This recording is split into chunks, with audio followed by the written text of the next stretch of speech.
Tanugula check dam ని gelatin sticks తో పేల్చేశారని దీనిపై వెంటనే విచారణ జరపాలని డిమాండ్ చేశారు బీఆర్ఎస్ ఎమ్మెల్యేలు గంగుల కమలాకర్, పాడి కౌశిక్ రెడ్డి. ఈ విషయమై ముందుగా ఫిర్యాదు చేసింది ఇరిగేషన్ డీఈ అన్న విషయం గుర్తు చేశారు.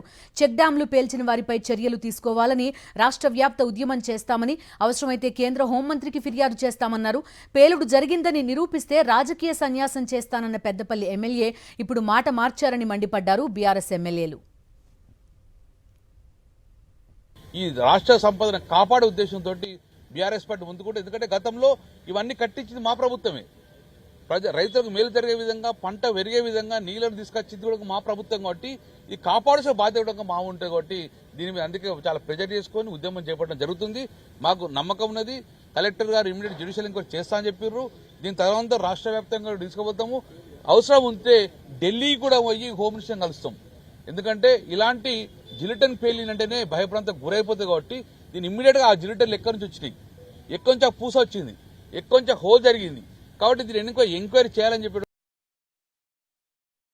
అది బ్లాస్ట్ చేసిండు, దాన్ని ధ్వంసం చేసిర్రు అని మేము చెప్పుడు కాదు. డైరెక్ట్ గా ఇరిగేషన్ డిఈ రవి కుమార్ అనే వ్యక్తి జమ్మికుంట పోలీస్ స్టేషన్ లో వచ్చి పిటిషన్ ఇవ్వడం జరిగింది. హుసేన్ మియా వాగు మీద ఉన్న భూజనపేట చెక్ డ్యామ్ ని బాజాబ్తు జెలిటన్ స్టిక్స్ తోని దొరికితే ఇప్పటిదాకా ఎఫ్ఐఆర్ కూడా ఎందుకు కాలే, వాళ్ళని ఎందుకు అరెస్ట్ చేయలేదో చెప్పండి. హరీష్ రావు గారు, మీరు ప్రూవ్ చేస్తే నేను శాశ్వతంగా రాజకీయాల నుంచి తప్పుకుంటా, నా ఎమ్మెల్యే పదవికి రాజీనామా చేస్తా అని పెద్దపల్లి ఎమ్మెల్యే విజయరామరావు గారు మీ ద్వారానే ఈ కరీంనగర్ లో పెట్టిండు. ఈ వీడియో నేను రిలీజ్ చేసిన తర్వాత ఇవాళ మేము ప్రూవ్ చేసినాం కదా, ఇప్పుడు ఉన్న జెలిటన్ స్టిక్స్ క్లియర్ గా కనబడతా ఉంది, వైర్ కనబడతా ఉంది. ఎమ్మెల్యేకి రాజీనామా చేసి శాశ్వతంగా రాజకీయాల నుంచి దూరం ఉంటావా అని నేను అడిగిన.